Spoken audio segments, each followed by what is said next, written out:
Welcome to Central Bank Central. At a time when the Federal Reserve's mantra is uncertainty, at a time when investors one day seem maybe a little too bullish, the next day a little too bearish, who do you need to speak to find out what's going on and what they should know to navigate all of this?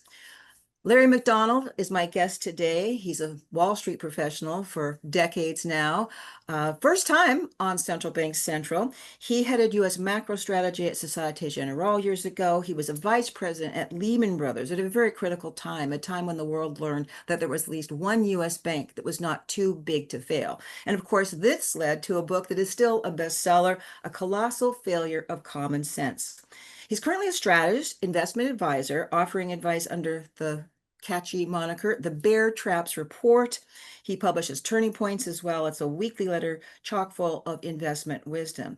So Larry, it's about time. Great to have you here again after so many years of knowing each other and working on stories and working all kinds of things. It's great to have you on the show. Thank you, Kathleen. It's a pleasure to be with you. So what about, let's start with something you said. It was one of your themes in this past week's or this weekend's Bear Trap. And you're talking about the administration, and everybody's talking about this. Oh, you can have a run the economy hot, budget deficit, and you can keep inflation contained. You said it's a Pollyannish view. Why? What does that mean? It sounds like you're saying that's way too optimistic. Well, Kathleen, our first book was published in 12 languages, a New York Times bestseller. And what I want to bring to the audience today is what we call is triangulating information. So we have a Bloomberg chat behind me. It's a discussion with the smartest institutional investors in the world, hedge funds, mutual funds, and pension funds in more than 15 countries. And the view that I'm getting, these are people that are very, very, very close to the White House, is the White House has to put out this Pollyannish view on inflation because they know, and all that means is really optimistic view on inflation. They know that the probability that inflation bounces is high, and they're fearful because they want to cut rates now. They want to get the rate cuts in. Interest on the debt, Kathleen, is over $1 trillion. They know they need to get the rate cuts in. And right now there's a little window, right? There's a sliver of a window, but they want to talk up inflation calmness to try to get those rate cuts in now, or at least we'll try to work with the Fed to get them now. Yeah. Well, what about you and the macro work you do? Because again, you're not just, charts and technicals, you're a lot more than that. And this is one of the things I'm always impressed when I read the Bear Traps report. Is inflation mostly bottled except for tariffs, or are there underlying forces that everybody's going to see it wasn't as bottled as we thought? Uh, you know, I was in our new book, which has been a bestseller. It's been the top 5 in finance all year. How to Listen when Markets Speak. I sat down in Brazil with the CEO of BTG Pactual, Andre Steffes, brilliant man. I consider him like the Warren Buffett of Latin America. And he said to me something that gives you that kind of blood curdling moment where he says, Larry, inflation, never forget, it gets under the seat cushions, it gets under the carpets, and it's so hard to kill. And he says, it's like the scene from the Terminator. Just when you think it's dead, it comes back. And that's what's about to happen. We can get into the charts, but the probability that we have a sharp inflation bounce because of not just reshoring, Trump's tariffs this week on copper, but there's a lot going on in Washington with the new bill. We're doing $2 trillion deficits as far as the eye can see. It's really a massive amount of fiscal overdosing, which is going to cause a bounce in inflation. And so if you look at different, if you talk to different analysts, talk to different people looking at markets, the move in say commodities, gasoline, CPI versus gasoline versus CPI, or commodities versus CPI, points to the high probability of an inflation bounce in the months ahead. So how does the the economy has had very low unemployment. Now, a lot of people are worried about it slowing down, particularly when they look at the labor market. But can I guess do you think that if the economy doesn't cool off, and then especially if they do lean towards rate cuts, still not sure about that. How bad could it be? How could it be? How big of a consequence could it be for investors? Yeah, that's the problem is you need, and Stan Druckenmiller's made this point, some of his confidants are in our Bloomberg chat. And he's like, you really need like 6, 7, 8% unemployment for a number of quarters to finally kill inflation. And so Stan Druckenmiller is basically telling us the same thing as Andrea Stefes. And so the Trump team wants to have their cake and eat it too. They want to try to stimulate the economy into the midterms, and not lose the White House. Remember, Trump was impeached twice, right? So the last thing he wants is to be impeached again by the House. So he wants to win the House next November. That means he's got to kind of get that stimulus in the economy. When you do that, you're going to reaccelerate inflation all over again. Remind everybody who Stan Druckenmiller is. Well, he's one of the most famous hedge fund managers of all time. He was at the Soros organization. He shorted the pound, famous, one of the famous trades of all time. But he's just, to this day, he's probably the most successful family office, in the world, as a legendary investment manager.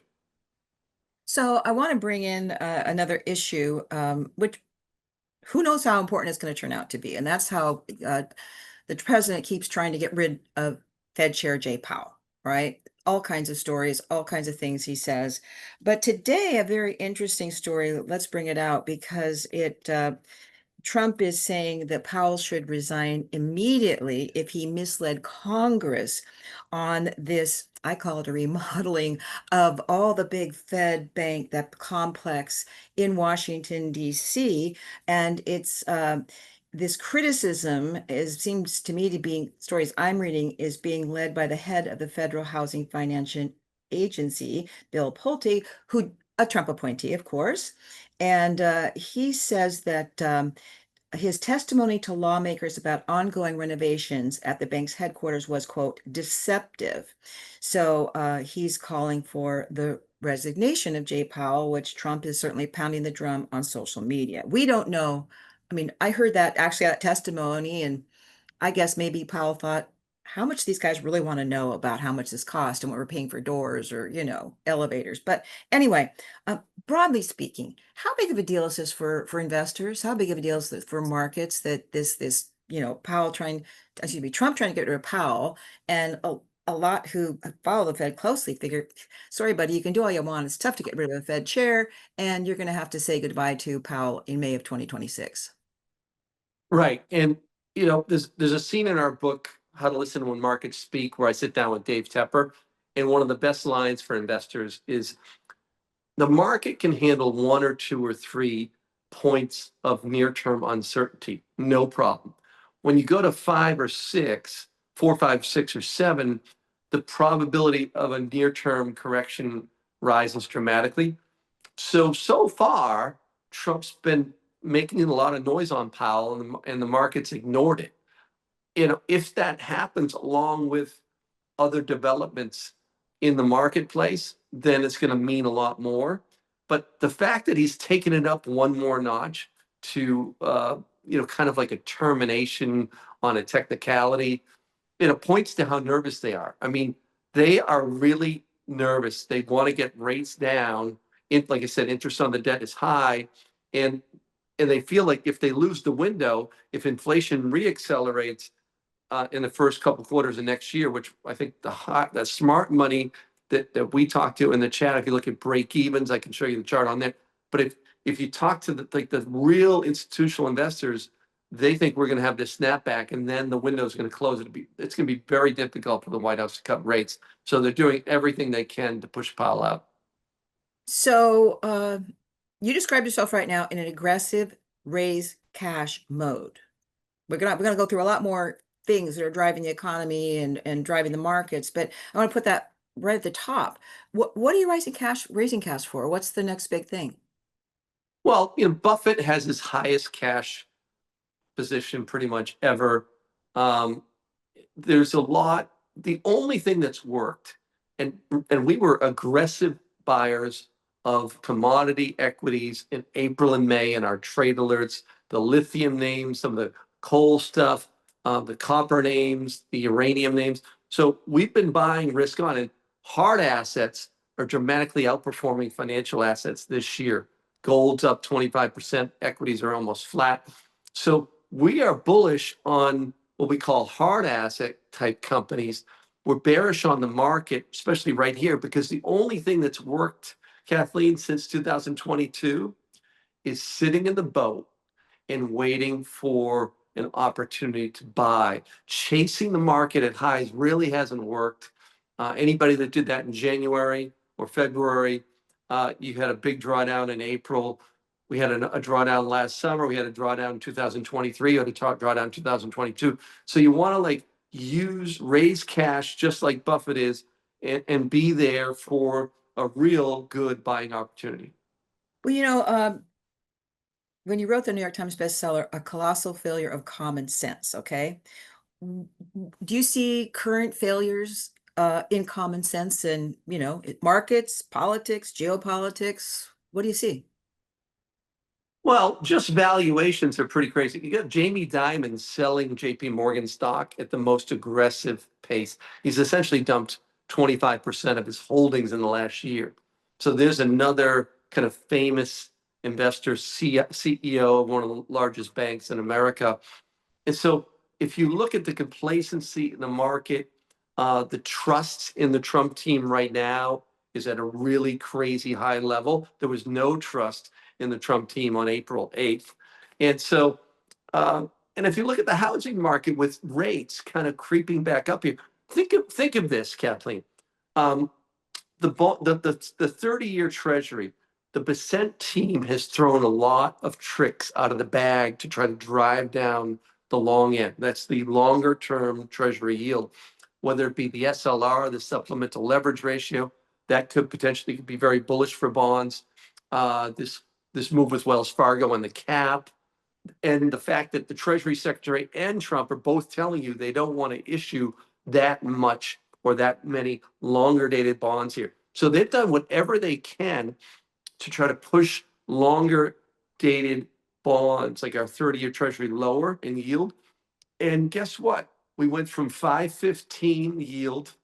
We got it down to like 470, and now we're back near 5 again.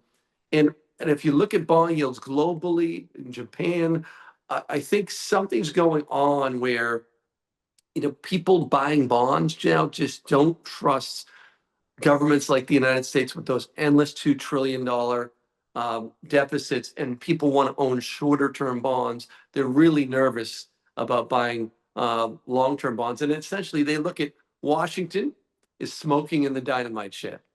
Oh, that's nice. That's a nice image. I like it. We should make a movie. We'll put that in there somewhere. But so you are, Scott Besant's an interesting guy, isn't he? I mean, he worked in financial markets, hedge funds, et cetera, was considered a very successful person. And I think what you're saying, because I just wanted to ask you a little bit more about that, restricting long-term bond sales, for example. And I think they're leaning more towards T-bills now for a while, right? And then people worry about issuance and what that's going to do to yields. Uh, is that kind of a classic? Because people always said the Treasury Department should not play the interest rate cycle, right? I mean, I thought when what would have been was it the great financial crisis, or was it even when in the COVID time when the 30-year bond got, what was the low, or the low for the 10-year? It was like 1.5%, right? And I kept saying, Yeah. well, why don't they just sell tons of those, right? Wouldn't you love to have a lot of 1.5, that yields that low on the bonds you're having to pay the interest rate? But people generally say, no, don't do that. So is that the kind of mistake Besant is also making? You know, if you look, Kathleen, at emerging market countries, when they get into trouble, they start to play around and hang out on the front end of the yield curve. All that means is issuing shorter dated bonds. And in November, before Besant came in office after Trump won, the Besant team was very critical of Janet Yellen for issuing so many T-bills. So Yes. the theory is that Yellen wanted to issue. All that means is 1 year bond, 1 year T-bills, 6 month T-bills, 3 month T-bills, and you can issue those shorter term securities instead of locking in longer term bond yields. And now, even this week, the Senate has come out and said he's essentially agreeing with Yellen, who he was criticizing. He's like, why should we issue long dated bonds now when we can issue short dated paper, one year, 3 month, 6 month T-bills, cut rates with the new Fed, and then get rates down and then start to issue longer dated paper. The question is, can they control the long end of the yield curve? That's tough, right? I mean, you can control the short end because you can move the Fed fund, there's things you can do, but there are actually investors who decide whether or not they're going to keep buying them and at what yield level they're going to do that. Right. And then if you look at, and this is one of the things we talk about in our book, When Markets Speak, is that we're in this new yield, higher inflation regime where we have these bouts of inflation that keep coming back. The Japanese yields are on the highs. A lot of yields globally are on the highs. Japan was the global bond yield anchor. And this is where you get into like this new regime where trillions of dollars, Kathleen, between 2012 and 2021, trillions of dollars of bonds, commercial backed mortgage backed securities, CMBS, all like trillions of dollars was issued and sold to investors at 1.5 to 2.5%. Now yields on, say, CMBS, if you look at the triple B tranches, those are now up there 6%. And so that means your bond price is a lot lower. Let me give you an example.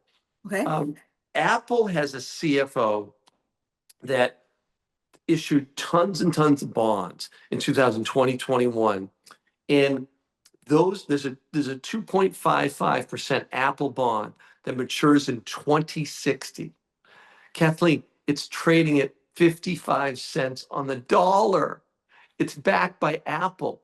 That tells you that in the marketplace, all those trillions of dollars of bonds that were sold in recent years are probably trading from 40 to 60 cents on the dollar. They're sitting on bank balance sheets. They're sitting in insurance companies. They're sitting in central bank balance sheets.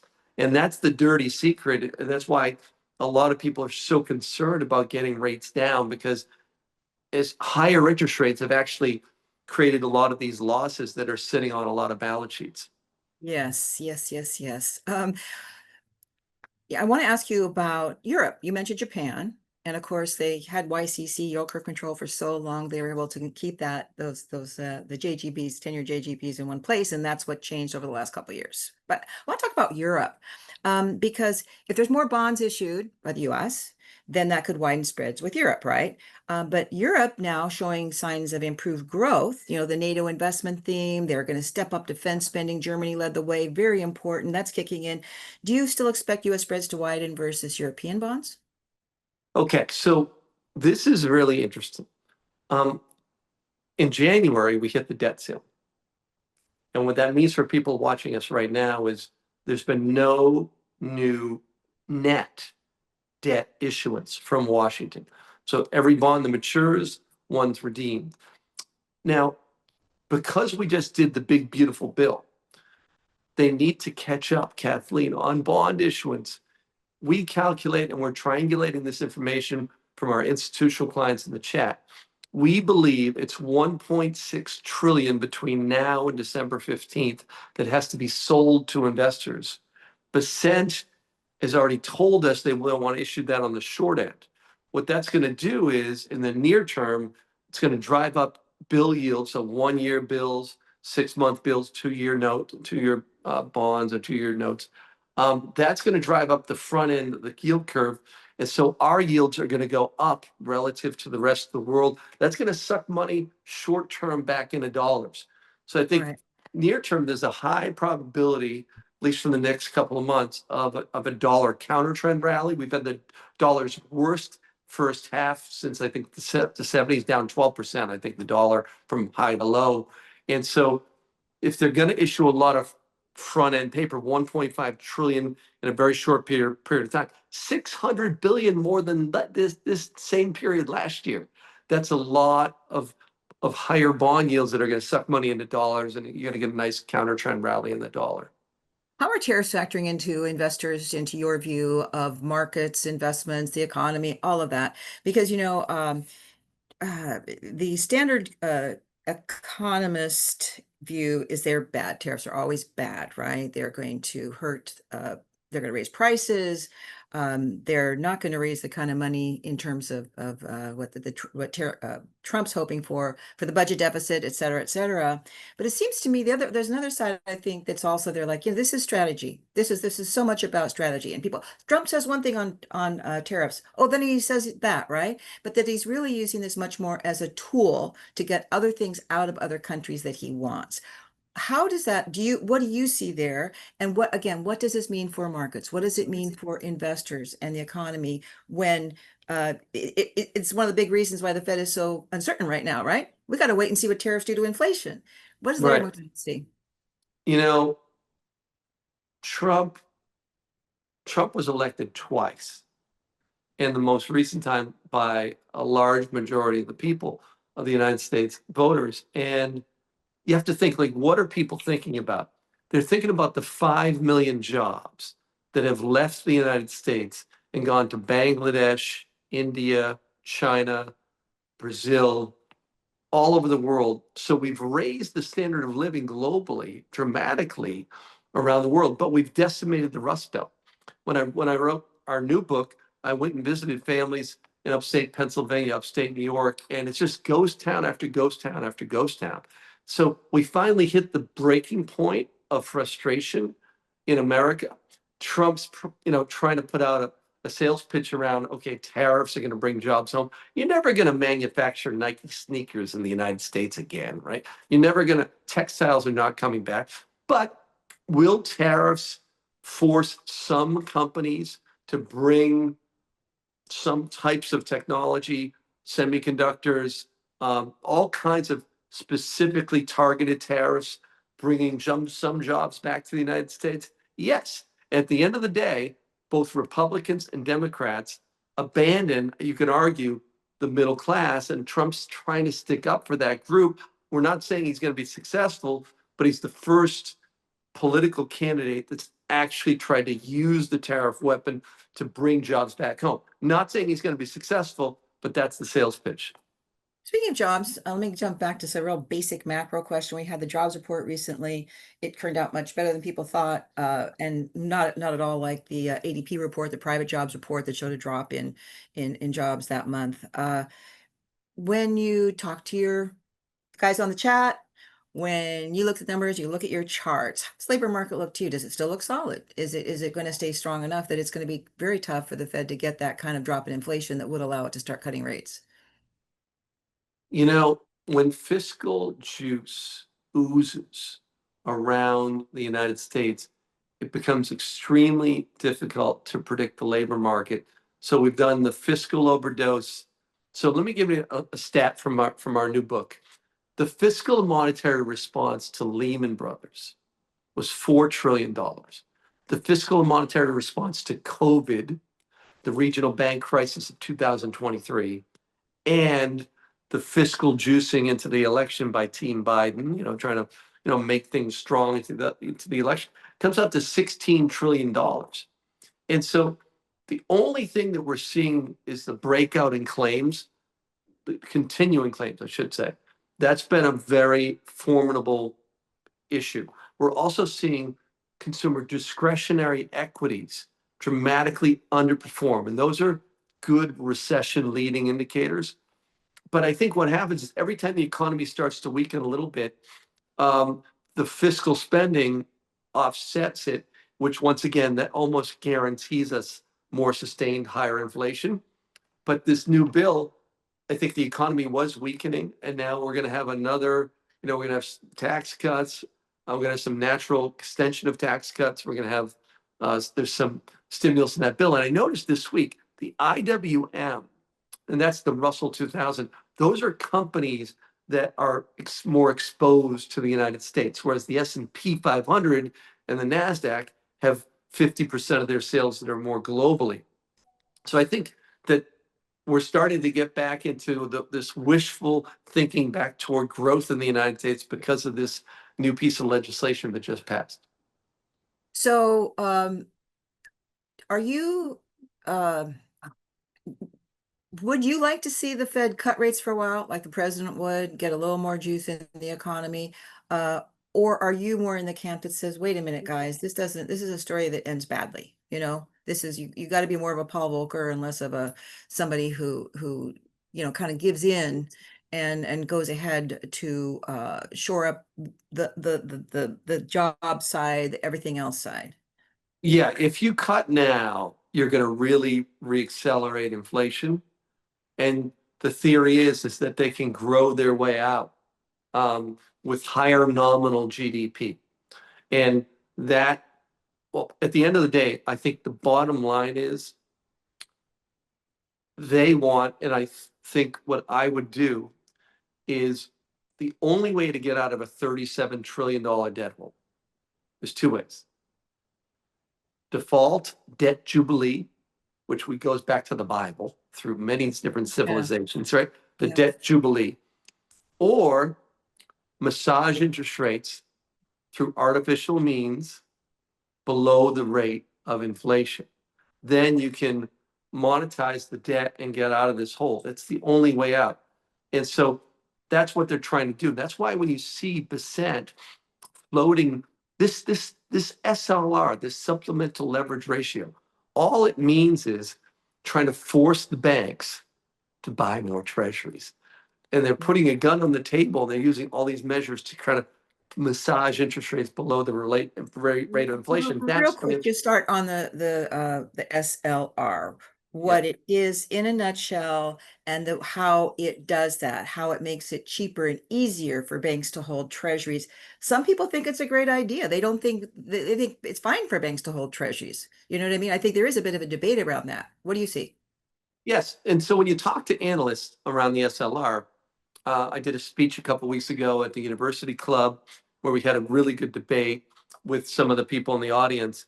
And one of the facts that's interesting is that in terms of the bank's ownership of treasuries, we're down almost 2% from previous levels, say 2015 levels, something like that, 16. So the banks own less 2%, which comes out to lots of money. So the theory is that by changing the supplemental leverage ratio, and you definitely have to incentivize the banks through I think through threats. That way you can get the banks to buy more treasuries. It's interesting that Ted Cruz, who I think was holding water for the president, threatened the banks within the last month with really a gun to their head around getting rid of interest on excess reserves.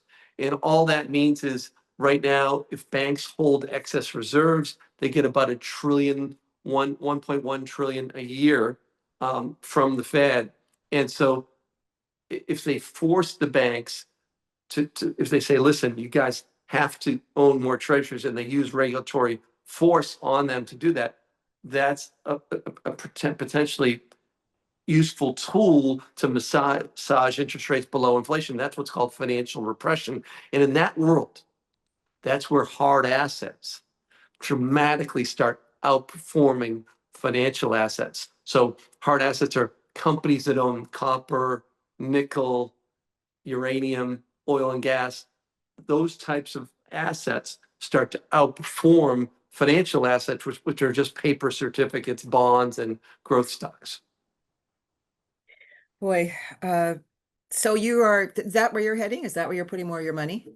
Yeah, that's what our model portfolio and the investors that we really trust, just look at David Einhorn, Greenlight Capital. You look at people like David, look like Warren Buffett, right? Warren Buffett's been taking down his Apple position by, by literally hundreds of millions of shares and buying more Occidental Petroleum. David Einhorn's been buying things like Weatherford oil services companies. I think the best and the brightest are changing their portfolios over to companies that own assets, that own natural gas, that own gold and silver, that own copper. And because if you go into a elevated inflation regime, like a 1968 to 81 regime with higher bond yields globally, higher inflation, higher, more global conflicts, a multipolar world. In that world, the 1968 to 81, 1981 regime, that's where hard asset type companies dramatically start to outperform financial asset type growth stocks. Okay, I have a friend who loves Bitcoins. Not hasn't been an investor very long and trying to get enough. He wants to own an actual Bitcoin. He's not quite there yet. So I have to ask you, what do you think about Bitcoins? And they're not exactly that. Stable coins are different, right? But are they potentially true investments or not? Well, so the stablecoin issue with another piece of legislation in Washington around stablecoins, that's where, once again, Treasury is pulling out their bag of tricks, where they want stablecoins own a lot of T-bills. And so they want to build up that market to support the bond market. Once again, you're massaging interest rates below the rate of inflation through kind of interesting new regulatory or moves. So that's part of Bitcoin or stable coins. That's kind of like the foundational point around, around crypto is stable coins. That's where you start. And then if you look at Bitcoin itself, which we talk about in the book, Bitcoin is just like hard assets. And that's why in the last couple of years, since they blew out the deficit in 2020, 21, 22, 23, that 16 trillion of fiscal and monetary overdosing, that's where you've seen the big move up in gold. Gold's now a $22 trillion market cap. Bitcoin's gone from 1 trillion and now 2 trillion. And so, yeah, money's definitely moving out of bonds. People trust long-term bonds far less. Let me give you an amazing stat. Okay. The TLT bond fund, which is a US Treasury long duration fund. That means it's Okay. it's an ETF that owns long-term treasuries. Okay. It's dramatically underperforming the emerging market local currency bond fund from JP Morgan, the EMLC, underperforming on a 1-year basis, underperforming on a 3-year basis, and Wow. underperforming on a 5-year basis by double digits. In other words, emerging market local currency bonds are outperforming treasuries, and that's because of that move in interest rates. Interest rates go up, bond prices go down, and the longer that long-term bonds underperform, the more and more capital starts to go into other things like hard assets and Well, Bitcoin, sorry. like hard assets and Bitcoin. Yes, yes. So, is there another book in the works? Is it time yet? Oh no, it's I told the missus, I said, when for the first book came out in 2010, well, 9, 10, about the Lehman crash, and the new book just came out within the last year. So yeah, I need a little time, a little break from publishing. But we're speaking in Vegas soon. We have ideas dinners coming up in Los Angeles and in San Francisco. If anybody wants to be part of the Bear Traps family, info at thebeartrapsreport.com. We'd love to stay in touch. Okay, info at thebeartrapsreport.com. That's great. Thank you so Yeah, much. Thank you. It was so great talking to you. We won't have to wait quite so many years for your for yeah, our we next interview. exactly. Anyway, Larry McDonald, so great to see you. Let me just repeat, author of the best-selling book, A Colossal Failure of Common Sense. And the other one, the newer one is Is How to Listen When Markets Speak, Speak. number 5 on Amazon this week. Okay, Larry McDonald. Bear Traps. Bear Traps. Info at Bear Traps, right? Info at thebeartrapsreport.com. There you go. Thanks so much, Larry. Great to have you Thanks, on the show Kathleen. today. Okay. I'm Okay. Kathleen Hayes, and this is Central Bank Central.